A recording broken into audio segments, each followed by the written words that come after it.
Hey, hello, greetings and welcome. Okay, so what we're going to work on is the birth of movement. Now, obviously, if you want to connect your mass, you regulate your mass from your core, from your center of your mass. So in the beginning of the Silam Tower form, we start with our feet together. What do we move first? Our center of mass. If I want to connect mass, that has to be my center. So what we're going to do is as we soften down, we soften and create space from our center. We have to stretch our center open. So from the center we have 4 points, the rib cage and the hips. I want to stretch my hips down, open my core, and then open my joints and connect my body. And this connection gives me the opening of the form to commence the form. So any movement, if I want to lift my hand up to throw a punch, I expand my dantian and my body weight arises. Now we've done a video on pinching the knee and elbow together to connect the core and connect the body. This is a more advanced method because it's a bit more complex. So from these 2 points, the rib cage and the hip, make a diagonal cross up and down, create a box, and you expand that box. I'm expanding this way, I'm expanding that way, I'm expanding across, all directions of expansion. Now from there, I want to stretch all my joints open, starting with my core. And what this does is it creates a connection from here out to here.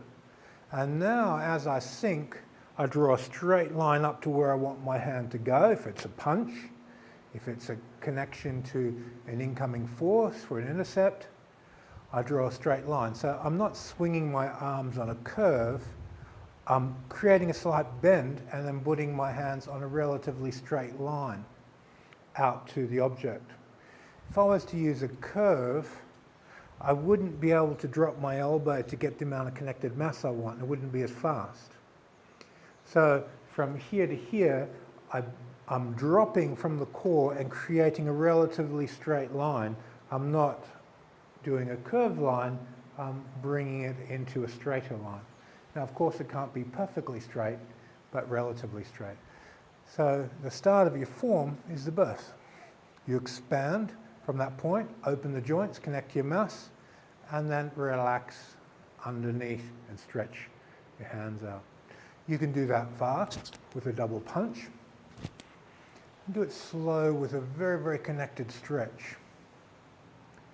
As soon as you've got this basic movement, then you get a person to push on your elbow position and then drop and connect. Stretch down, out and underneath their base to connect the dropping force and bring the forces up. So Wing Chun's powered by dropping force, gravity. Gravity drops, you drop into the elasticity of your body, you load the slingshot, and force comes back out. If a person puts a force on your body, you drop it through your body, force comes back out. So this dropping power loads the fascia, it loads the elasticity of your body. So the birth of movement is to simply drop and let gravity pass through your body and load the fascia, load the elasticity. So this is the opening of the form. To sink from the core, stretch and connect everything, come underneath your partner. Then your partner presses into the elbows, you connect them to the core, sink, stretch, and bring your hands up by connecting your mass and stretching underneath their base. Now your partner can push on your wrists, on your elbows, on your shoulder, on the core itself, on your chest, on your thighs. Wherever they touch, you stretch everything open, connect it to your core, connect it to your base, connect it to gravity, drop and stretch underneath their touch. This is the birth of power, this is the birth of the opening of the form, and we really want to master this basic fundamental movement to train internally. Okay, thank you for your time.